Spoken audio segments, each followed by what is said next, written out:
Hey, welcome back to the channel. I'm Terrence and you're watching the Country Bees. It is late March here in eastern Idaho and we are getting ready for spring, right? So that means the bees are starting to build up. We're going to add some pollen patty here soon. We're going to add some 1-to-1 sugar syrup, these kind of things. So what do you do and when is always the question that I get. So we've had some great warm days here the last 2 or 3 days. It's about to get cool again.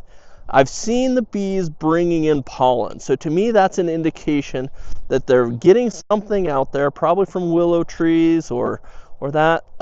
There's not a ton out yet. We don't have dandelions blooming. A lot of people use dandelions as that trigger that everything's, spring is officially here. But I've seen the pollen coming in.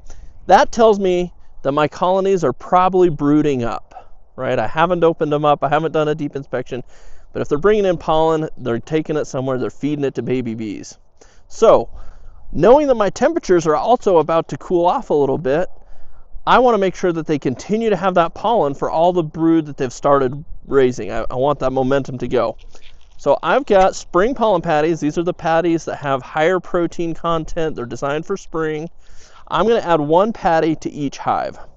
Now I'm going to lay that on my top box, or if you only had a 1 box, you'd put it I just put it at the top because I don't want to be disruptive to my bees right now. I'm going to put that in perpendicular to my frame. So my frames are running this way. I'm going to add this pollen patty across either the front or the back. It doesn't matter. Just kind of wherever the bees appear to be.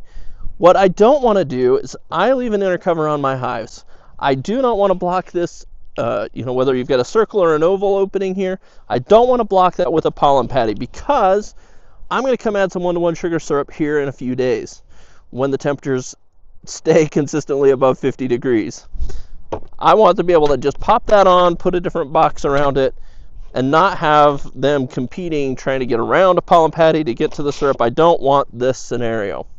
So that's kind of what we're going to do. I'm going to be real quick in here because, again, it's warm, but it's not that warm. I don't want to disrupt them. So let's add some pollen to these bees. Set that aside. Grab our hive tool. Oh, and you know what I forgot? This still has a sugar board on it. So I'll show you what that's like. We do have some insulation here and a sugar board. So the pollen, I'm going to drop that right below this. I'll probably leave this board on just for a few days.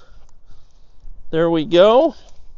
You can see there's our bees. There's a good cluster. They've eaten a lot of that sugar. They haven't gone after this fondant, which is fine.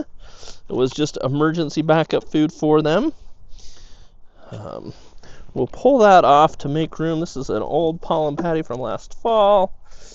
We'll get rid of that. And then boom, we're just going to add here that pollen. It's going to be quick and easy for them to get at. We're not going to disrupt them. It's good to see there's bees. And that's it. When I come back in a week or so, depending on the temperature, I'll pop off this. I'll take that block of sugar off and I'll add an inner cover. And that's when I'll be adding 1-to-1 syrup. We'll post a video about that when the time comes.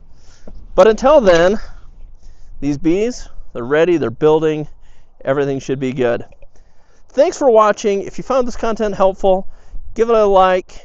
So consider subscribing to our channel so you can get all the great updates of what you should be doing with your bees.